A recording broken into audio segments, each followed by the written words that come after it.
Hey guys, welcome back to the podcast. I thought I just want to say something. It's very dark out here. It is very dark out here. The world is, it's insane. And I am just taking time to learn more about what's going on with Israel and Palestine. I'm so thankful to the patience of my friends and colleagues who have allowed me to ask questions while I research and form opinions. It's really dark because on top of that, in Chicago, we have a migrant crisis, I guess is what they're calling it. And it is a crisis. I mean, we have tons of migrants here. They have no place to live. They're living in tents and they're all over. And there are arguments about where they should go, them seeking preferential treatment over the unhoused population that's already been here. It's just overwhelming. And everyone has points. And, I feel like I'm definitely one of those people that's like, everybody should have a house. But it just seems as simple as that is to say, for some reason, it's so complex to say too. So I don't know. It's just really wild. It's just really wild and a lot. And I don't even know what else to say outside of that. But I really hope that you are taking care of yourself and that you're taking time to learn and rest. And, I do have some good news to share on top of today's podcast episode.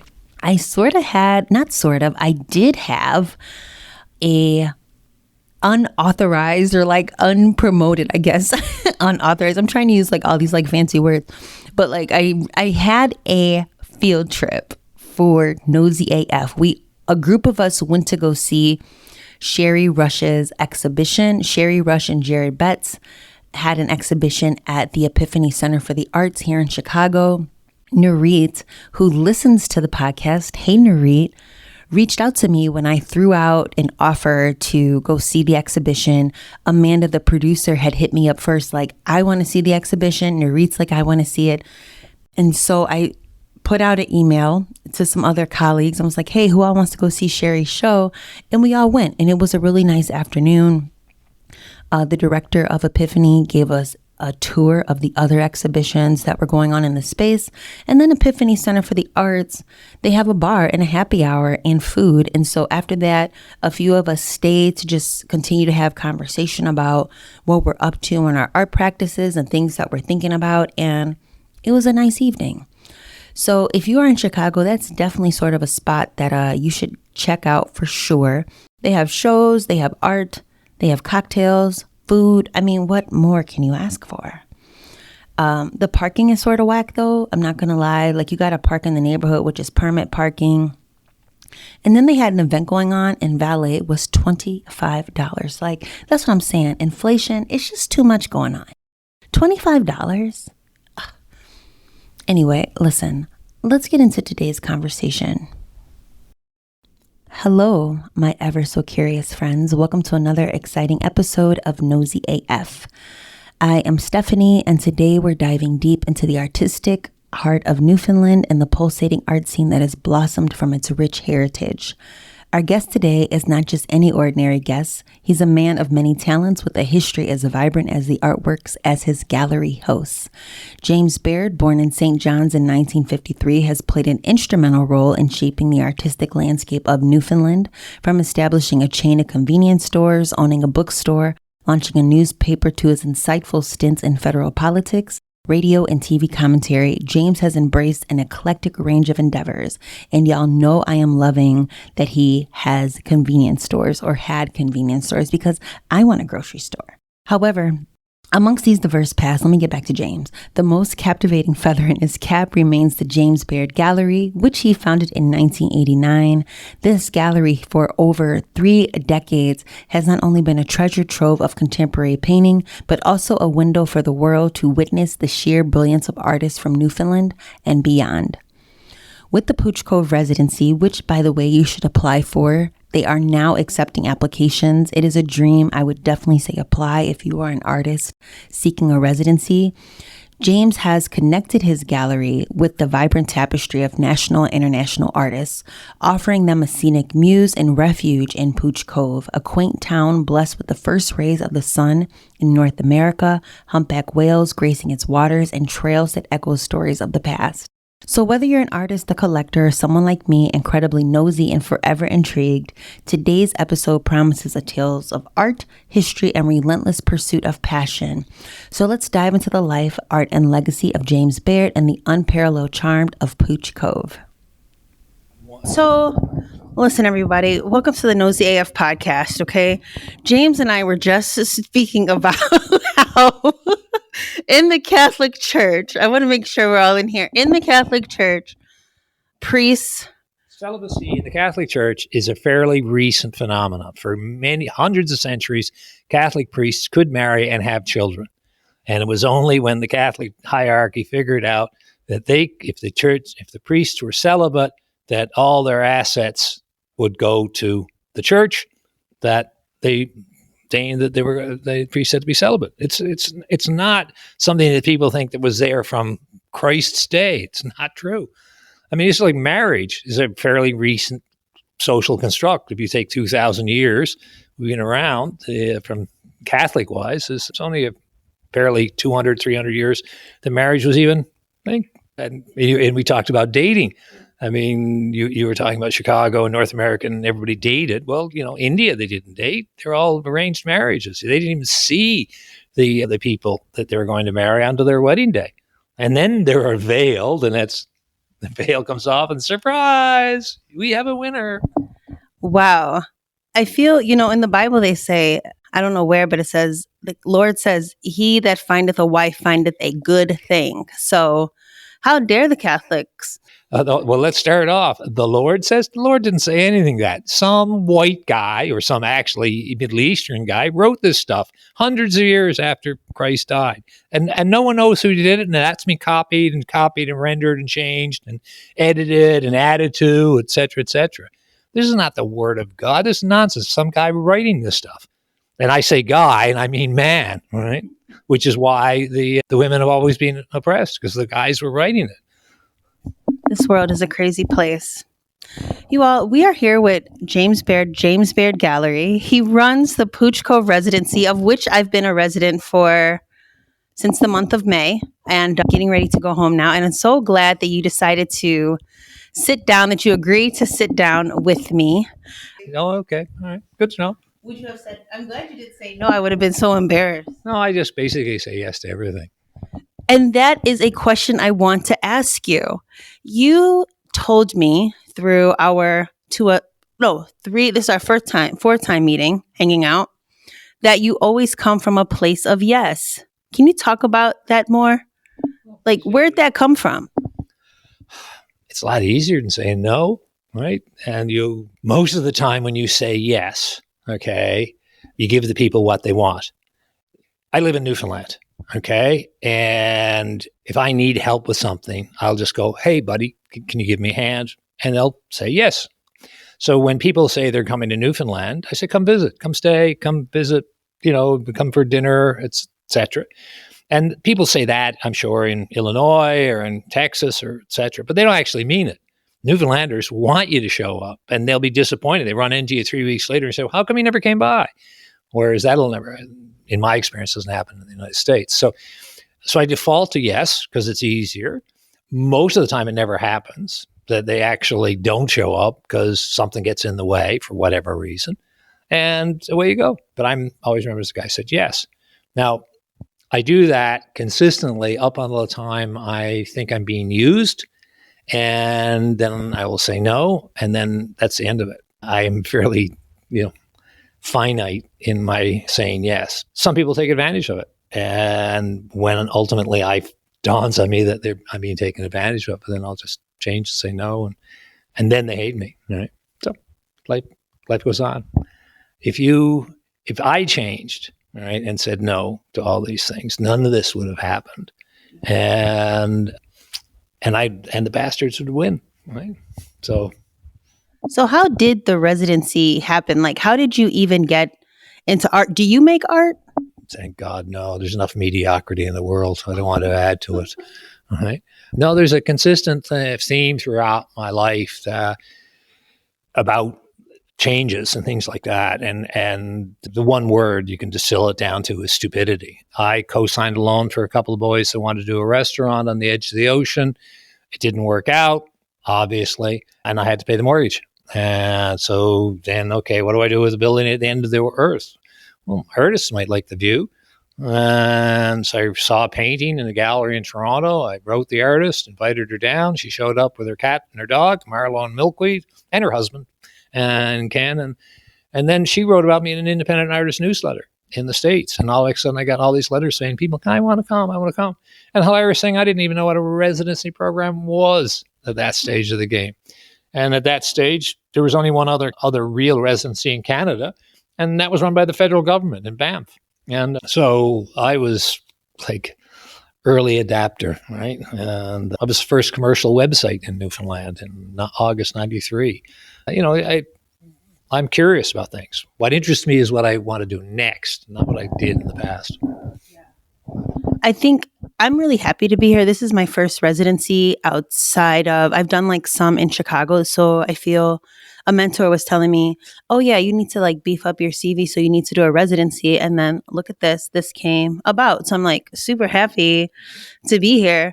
I did thank Sherry for that because I like it because I love at your gallery, it's so much painting. Is that your focus? That's my fetish. Yes. So I was the treasurer for a theater group here locally. I've ran the bookstore for 20 years. I dealt with lots of writers and publishers. I've done concert promotions and financed albums and even written some songs, etc., music. But all of these things, okay, require mediation. You will edit this conversation. You will a writer has an editor and a publisher, which mediate, and then a designer, which all get in the way between the creation and the reader at the end. A composer requires a musician to interpret the notes and conductors, etc. But with painting, it's just one person. It's not a team sport. They're doing their thing in front of a canvas, using materials, trying to convey or create a language out of dust and medium and color, etc. So it's unmitigated. Okay, you do a movie, you need all these people to make the movie happen. You do, all of these kinds of things. So for me, the unique object created by one person in front of one painting, right? That's and it doesn't require. Artist statements for me are the total bullshit because if you don't get the joy, the meaning, the life, whatever you want to call, out of the painting itself, no little diatribe on this next to these paintings is going to help you do that. Now, if you're talking about historical art, yeah, this was done in this period and all the rest of it, fine, I respect that. But if you're a contemporary artist and you can put in text what you're trying to do, you're a writer. Shag painting. No, I feel like as an artist, you have to do all the things, right? You have to, I have to write my artist statement and my bio. And I refuse. I'd be very surprised. You go to any of the contemporary galleries, the medium galleries, etc. Any of these dealers read any of these statements. Nobody. They're looking at product. They have to make money, so they're looking at inventory that they can sell. If the statement can help sell it, that's fine. But I've been at this 35 years. The number of paintings I've sold are probably on the 5. People buy art. I don't sell it. If you don't like the paintings, nothing out of BS that I'm going to give you is going to make you like the painting. Now, if you're buying, a painting for $5 million as an investment, that's fine. But that's, again, it's art. Yeah, it's art, but it's not what I'm interested in. I'd love seeing people come here, totally react to the place, and do as you saw next door, either side of you here, how they responded to very differently to the aesthetic that is this wild and terrible place, this marvelous, terrible place at the end of North America. Are you upset that I'm not a painter and I'm here?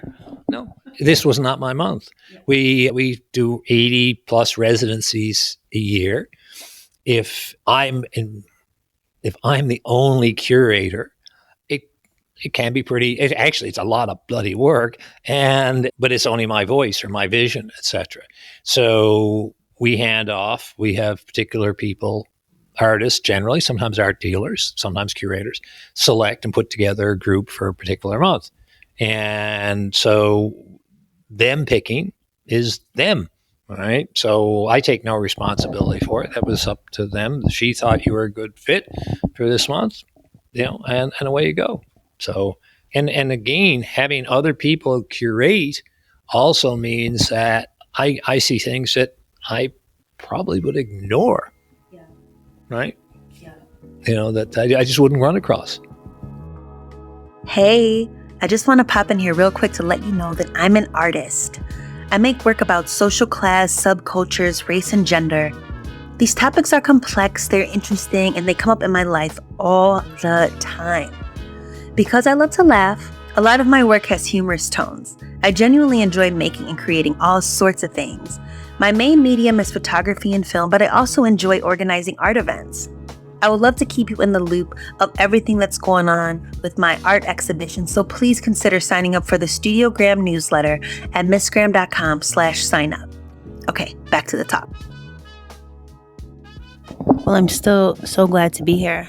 Thanks, Sherry. No, I will. So one thing that I have responded to here is Ridley College. That's where you got them in the bathroom. This was pre-digital age. I was sent off to boarding school going into grade 8 because I was, probably still am, incorrigible. And it was a private school not far from Niagara Falls in Canada. It was the largest male boarding school.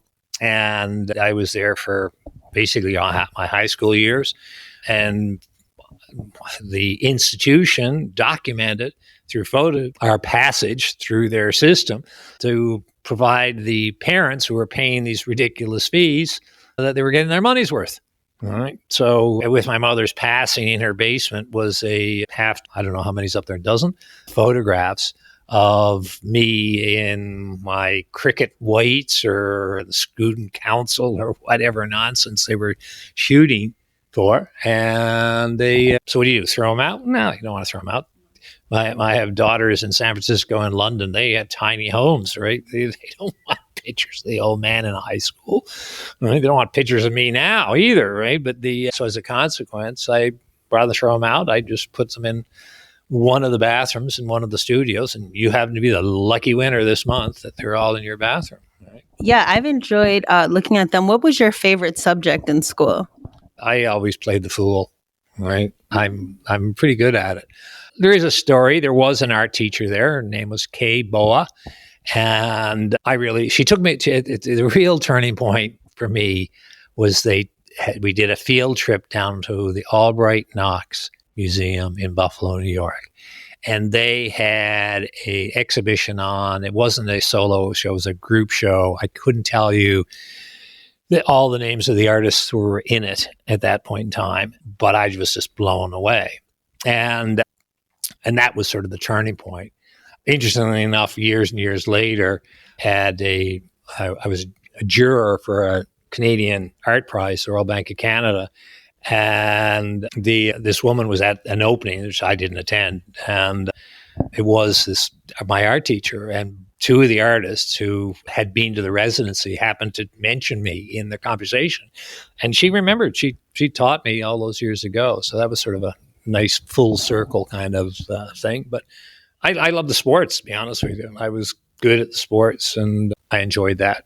But it was private school. You would it was the whole fagging system, which is probably new to your audience, but it's the British fagging system. I had to learn going into grade 10 all the names and faces of the old boys within 2 weeks and asked permission to go on any floor through any door. I had to get up at 6:30 in the morning and clean the shoes and make the beds and of an old boy, and all these. And there were punishments, physical hours. You had to do jumping jacks for an hour, and if you stopped, you got another hour. All right, and so it's not quite the dark ages, but there wasn't buggery, at least not that I was aware of. But it was very different world. So yeah, my father's advice to me when he dropped me off, like again at grade 8, was don't be the first, but don't be the last. Stay in the middle of the crowd, and you'll be all right.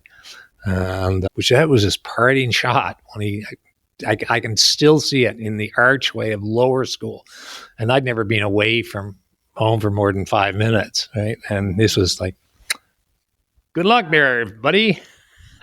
You're a survivor. Well, that's intense. I wasn't alone. There was 300 other guys or 250 other boys in various ages. But it was an era. It still happens in particular institutions, but it's an elite thing. There's no question about it. It cost a lot of money then. It costs even more now. And you think you're well off, and then you meet some of these. Some of my classmates could buy and sell my parents. I'm not talking about their parents could buy and sell. They could. My classmates were far richer than my parents ever would be. And that's sort of mind-boggling, when you run like a teenager that has got millions. Yeah. Are you familiar with Dave Chappelle and P. Diddy?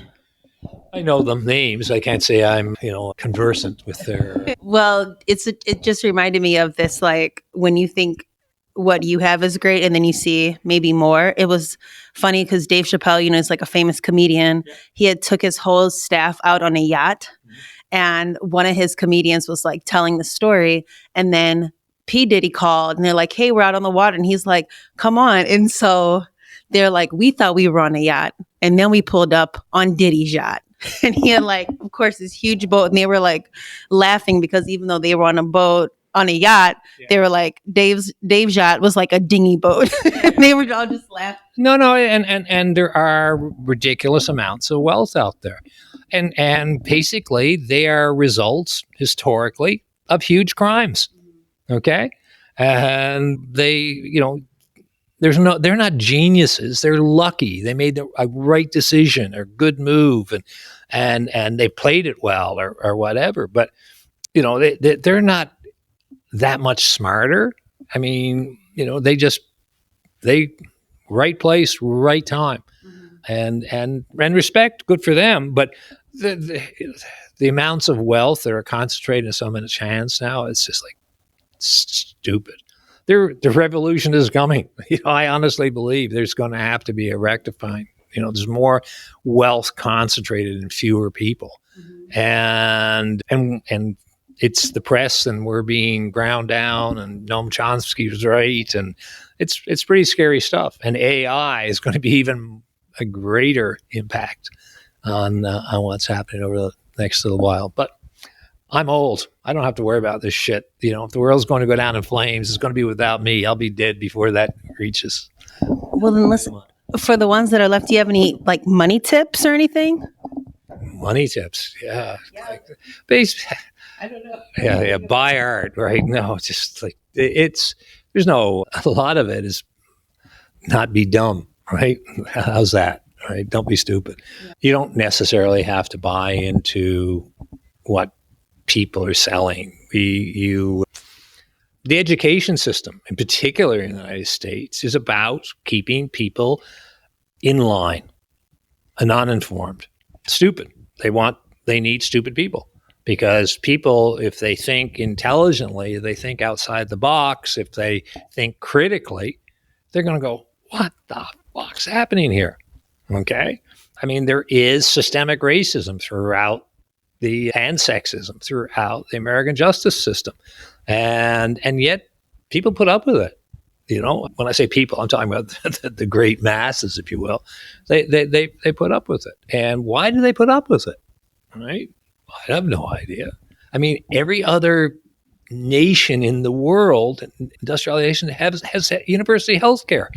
I mean, what is the problem with the United States? Are you that stupid? Well, yeah, apparently you are that stupid.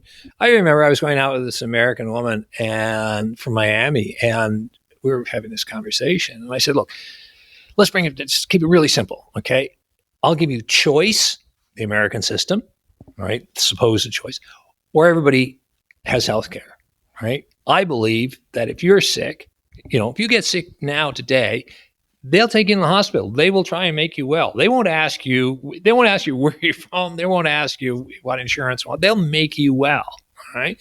And you won't get this ridiculous bill at the end of it, because this is not about profit. This is about humans taking care of humans. And where did Americans figure that, it's amazing how we're actually watching the decline and fall of the American empire in real time. It's wild. You can read about the decline and fall of the Roman Empire and how that imploded, or the British, after the Second World War and the downfall of the Commonwealth, and they ruled the world for hundreds of years.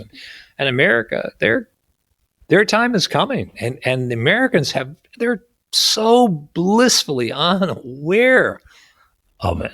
It's absolutely incredible. Maybe I need to move my family to Pooch Cove. The people four of the residents last year moved here. Yeah. You met Laura, who's next door. There's another one up the street. There's one in Brigus.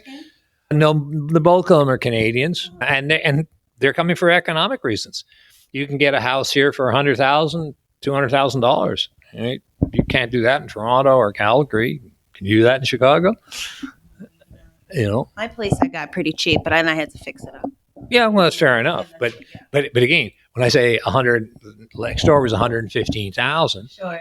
That was Canadian, so that's only like 90 US. Yeah. So it's even less. But anyway, it's the people who are moving here principally are economic refugees. Right? Yeah. Though we have a lot of Ukrainians coming in here right now because we chartered flights when we brought them here. Newfoundland government brought them here because our population is aging and declining, and so we need breeders. Wow. Okay. Well, that's good to know. It's an open opportunity. Yeah. One last question I have. So that you sell art with your gallery, do you have, I know we were just talking about money, but do you have advice for those that are interested in art collecting? Like if somebody wants to buy work, what's your thoughts around that? Number one, the art collectors, that's something galleries bullshit, right? Oh, art collectors. They don't have art collectors. The number of art collectors that these galleries have, even the high-end ones, are less than 100, less than 50, less than 10, okay, in these galleries. What you have are people who are decorating their homes, okay? They're clients, and they'll fill their home with art, and then they stop buying. Okay. Now, if they're really rich and disposable income and all the rest of it, or have a second home, et cetera, yes, they'll buy. But for the most part, they are decorating. Okay. Now, they can decorate with edgy stuff. They can decorate with family photographs. They can decorate with, giant paintings, et cetera. But essentially, they are decorating. Then you get people that accumulate art. Now, accumulating is different from collecting. Okay. You have lots of people. You've been in people's homes where they got all this stuff, but there's no common thread.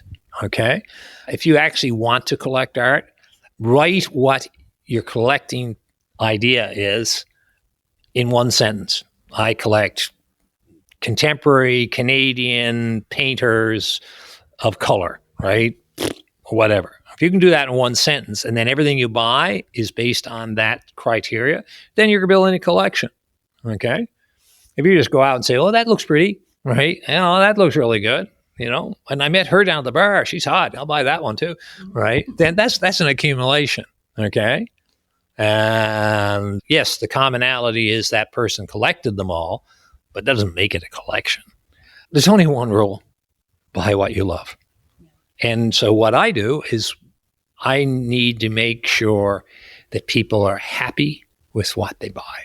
You buy a book, you don't like it, putting aside the price point. You don't like the book, you put it on your shelf, forget about it, or you give it away or throw it out or whatever. You buy a painting, you're going to be looking at it for the next 30, 40 years. So if you don't love it, why are you buying it?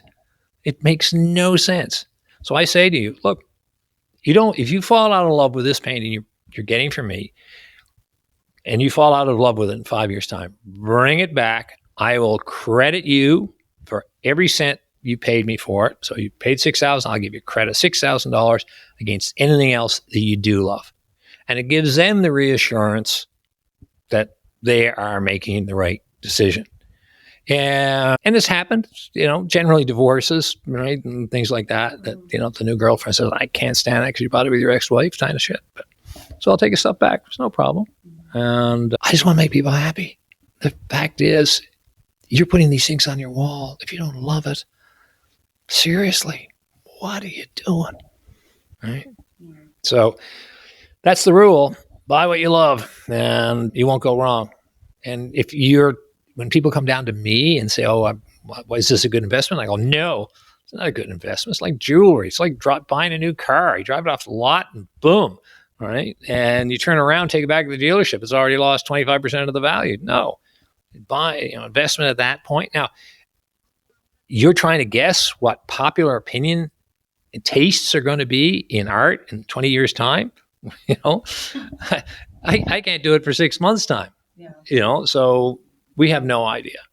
Years ago, particular dealers would have they'd be colorists, or they all their artists would be big into color or what have you. And when I say that, I'm talking about the use of color, not the color of the artist's skin. But now, because of the internet, basically all of these galleries, from my level right up to Gagosian, is that you want it in purple, we'll get it to you in purple. You want a big one, you want a green one, you want one to go left to right, you want abstract, you want realism. They are covering the waterfront because it's so accessible. You got to have the product. Now, a kilometer down the road, the pavement ends. At the top of the peninsula, on the east coast of the most easterly province in Newfoundland, in a community of 1,000 people, and I'm selling expensive, fine art, I can do it because of the internet and because I have the good stuff. Yeah. All right? I have what people are looking for. And I sell all over the world. And I have artists from all over the world. But again, I don't sell it. They buy it. I think that's a great place to start. I'm so glad you said that, because sometimes I would think, like, when people say art collector, I'm like, doesn't that just mean customer? Clients, customers. It's part of their BS. Thank you so much for tuning into the Nosy AF podcast with me, your host, your friend, Stephanie Graham. I'm so glad that you made it to the end of this conversation. Please kindly let me know what you thought by leaving a rating and review on Apple Podcasts, on Spotify, Stitcher, wherever you're listening right now. You can also connect with me at nosyaf.com via the Say Hello button. And if you're curious about what's going on in my art and film life, please visit my website at missgraham.com. Oh, and also, if there is someone that you're nosy about and you want me to have them on the show, please send suggestions via the Saying Hello button and I will check them out. Until next time, thank you so much for being you, and see you soon. Peace.